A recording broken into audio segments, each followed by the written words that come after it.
एक मुलाकात ऐसी शख्सियतों के साथ जिन्होंने दिया है अपने जीवन को एक नया मुकाम। रूबरू कराएंगे ऐसी कुछ हस्तियों के साथ एक खास शख्सियत के साथ मुलाकात जयदेव पटेल के साथ नंबर 1 इंडिया न्यूज पर। नमस्कार व्यूअर्स, मैं जयदेव पटेल और आप देख रहे हैं नंबर 1 इंडिया न्यूज। आपका एक बार फिर स्वागत है एक खास शख्सियत के साथ मुलाकात प्रोग्राम में। आज हम बात करेंगे हाथरस में सत्संग के दौरान जो घटना हुई जिसमें 120 से ज्यादा लोगों की मौत हो चुकी है।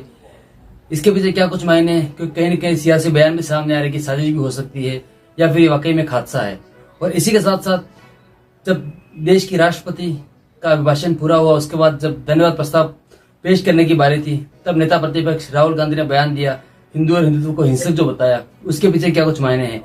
इन नेता मुद्दों पर बात करने के लिए हमारे साथ खास हमारे विश्व हिंदू परिषद के अंतर्राष्ट्रीय अध्यक्ष आलोक कुमार जी, आपको बहुत बहुत स्वागत आज हमारे प्रोग्राम में। जी धन्यवाद जी। आलोक कुमार जी, आपसे मेरा पहला सवाल है कि हाथरस में सत्संग के दौरान जो हादसा हुआ जिसमें लगभग 120 से ज्यादा लोगों की मौत हो चुकी है, इसको आप कैसे देखते हैं? बहुत दुर्भाग्यपूर्ण है। या तो प्रशासन का इंतजाम कुछ कम पड़े, कितने लोगों की मृत्यु हो, महिलाओं की, बच्चों की, एक ऐसी भीड़ के द्वारा जो रोकती हुई चली जाए। मैं बहुत आहत हूँ। विश्व हिंदू परिषद के लोगों से मेरी चर्चा हुई। मुझे संतोष है कि इस घटना के 1.5 घंटे के अंदर बजरंग दल और विश्व हिंदू परिषद के कार्यकर्ता और बाकी समाज भी वहां सहायता के लिए जुटे। जिनके घर से किसी की मृत्यु हुई है, उसके परिवार के आंसू पहुंचे। जो अनाथ हो गए, उनकी व्यवस्था करनी। जो विश्वनाथ का देश है, उसमें कोई अनाथ हो ये समाज को स्वीकार नहीं हो। तो माँ नहीं रही, पिता नहीं रहे, कमाने वाला नहीं रहा, ऐसा जहां हुआ वहां समाज को जिम्मेवारी लेना होगा। मैं समझता हूं कि तुरंत का काम तो अधिकाधिक राहत पहुंचाने का है। पुलिस जांच करे, अगर कोई साजिश होगी तो बहुत घृणित साजिश है, और अगर ये दुर्घटना है तो ऐसे उपायों को निश्चित किया जाना चाहिए जिससे इसकी पुनरावृत्ति ना हो। आलोक कुमार जी, राष्ट्रपति के अभिभाषण के बाद जो धन्यवाद प्रस्ताव पेश करना था, उसमें नेता प्रतिपक्ष राहुल गांधी की तरफ से बयान सामने आया और हिंदुत्व और हिंदू को कहीं न कहीं हिंसक बताने का जो काम किया गया उनकी तरफ से, उसको आप कैसे देखते हैं उस बयान को? उनके डीएनए में है।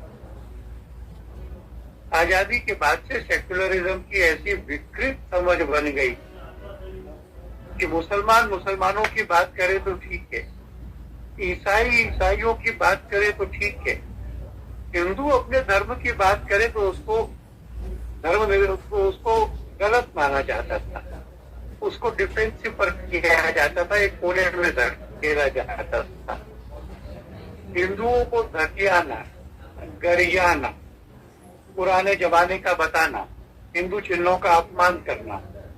और ये महाशय तो ऐसे हैं कि एक अमेरिकन राजनयिक से मिलने गए, उसने बढ़ते हुए मुस्लिम आतंकवाद की चर्चा की, इन्होंने उसको टोक दिया और राहुल गांधी ने उनसे कहा कि मुस्लिम आतंकवाद नहीं, भगवा आतंकवाद एक बड़ी बात है।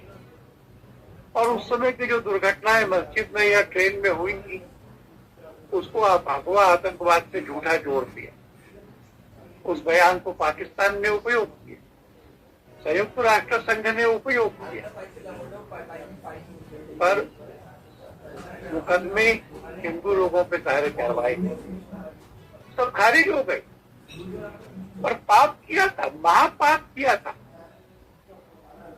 इस आरोप के बाद में और भगवा टेरर के बाद में आतंकवाद के खिलाफ, जिहाद के खिलाफ की कार्रवाई ये कमजोर पड़ी।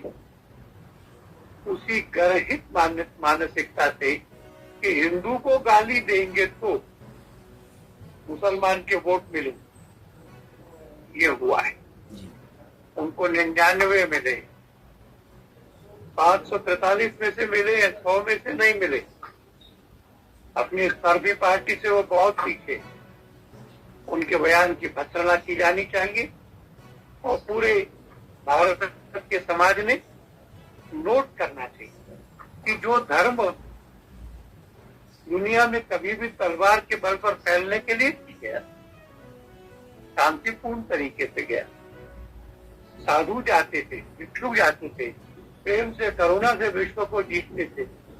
उस पर ऐसा आरोप, मुझे उनकी बुद्धि पे भी तरस आता है और उनके इरादों पे भी शक होता है। आलोक कुमार जी, राहुल गांधी की बयान का समर्थन प्रियंका गांधी वाड्रा ने करते हुए ये कहा कि राहुल गांधी ने हिंदुओं को नहीं कहा है, बल्कि ये सिर्फ बीजेपी और आरएसएस समर्थक जो हिंदू है उनके लिए कहा है। उनका बयान सुन लीजिए, वो तो वीडियो पर है। उन्होंने कहा है जो अपने आप को हिंदू कहते हैं वो ऐसे, और जब प्रधानमंत्री जी ने टोका तो उन्होंने बात बदल करके इसको बीजेपी पे मोड़ना चाहा। तीर कमान से निकल चुका है, मुंह से निकली हुई बात वापिस नहीं आती। हम सबने बार बार वो वीडियो देखा। जो अपने आप को हिंदू कहते हैं, पूरे हिंदू समाज पर हमला था, नया नहीं था, आदत के मुताबिक था। इसका इतिहास है, तो इससे बचने से। आलोक कुमार जी, आपसे मेरा एक आखिरी सवाल है कि क्या सिर्फ राजनीतिक फायदे के लिए हिंदू समाज को बार बार अपमानित करने का काम किया जा रहा है?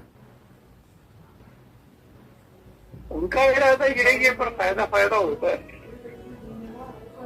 तीसरी बार भी तो हारे ना, तीसरी बार भी हारे, बहुमत तो एनडीए को मिला। हिंदू को गाली देने से अब वोट नहीं मिलता, थोड़ी सीटें कम बढ़ गई। ये महत्व का नहीं है, महत्व का ये है कि बहुमत किसका है, सरकार किसकी है। उत्तर स्पष्ट है, इनको जनादेश विपक्ष में बैठने का है। आलोक कुमार जी, आपने हमारे लिए समय निकाला और सारे जानकारी हमारे साथ साझा करें, उसके लिए आपका बहुत बहुत धन्यवाद। बहुत धन्यवाद जयदेव जी।